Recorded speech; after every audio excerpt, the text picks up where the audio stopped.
Research from Gartner states that by 2026, 80% of all marketeers should have GenAI skills. But at the same time, Gartner predicts that 60% of companies are worried about fake content and AI content. Hey, welcome! In this series, I'm sharing lessons about marketing and sales and go-to-market, but also about things I haven't still figured out myself yet. So you should really see me as your peer in trying to discover things together, and not really as your know-it-all guru.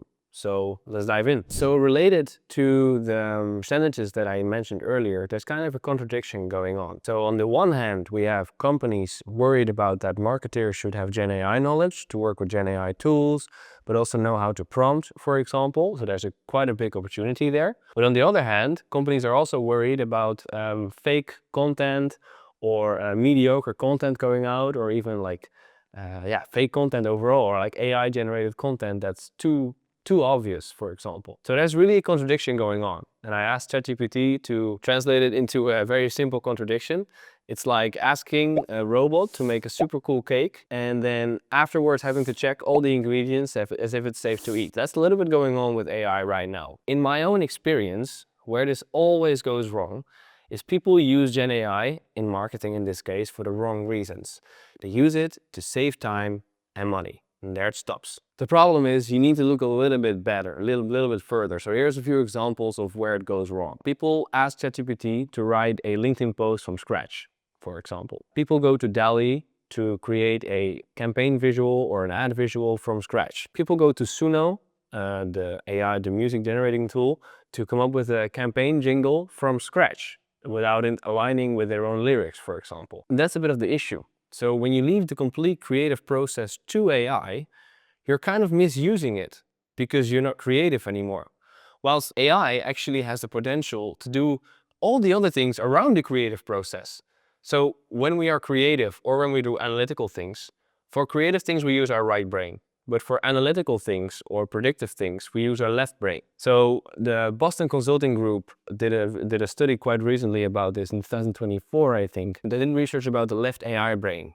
So what if you outsource all these little tasks around the creative process to free up space on your right brain? So you occupy your left AI brain to free up space on the right side of your brain. Then creativity becomes more simple. So you're delegating the predictive tasks with the left brain to be creative on the right brain. So here's a few examples of how that left and right brain synergy can work in combination with AI. You ideate on what is possible and you use ChatGPT as your sparring partner to improve the creative process with ChatGPT, for example. You automate simple tasks where needed. You can automate with AI, but you can even automate without AI. So when you automate all these simple tasks, you can brainstorm more further with your right brain. What you also can do is a lot of times in brainstorms, you think of a solution or think of generating an idea based on data. But it takes a lot of time to find patterns in that data yourself. So what you can do is you can feed these data sets to OpenAI or to AI overall and get recommendations based on that data, because GenAI is very good at that, analyzing data at top speed. So that is its step you can skip as well, for example. What you can use GenAI as well for very well is to check it afterwards. So you've brainstormed, you got something on paper, but afterwards you check it on spelling, you check it on things that are wrong, you check it on structure and formatting, and you formulate a plan based on what you've brainstormed on. So then in preparing the brainstorm, you have AI helping. During the brainstorm, you automate tasks. And after the brainstorm, you smoothen the process as well. So you've used GenAI throughout the process, but you haven't used AI to bother your creativity. Your right brain still has been active in the most human way possible.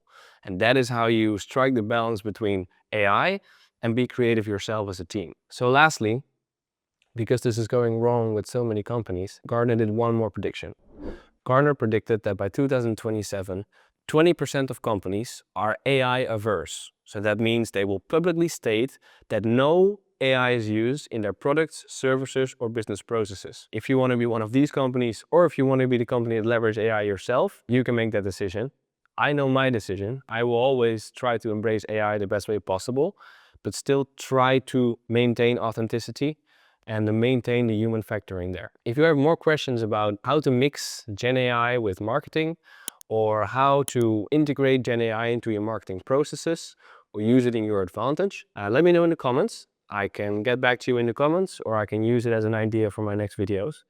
For now, thank you for watching and see you next time.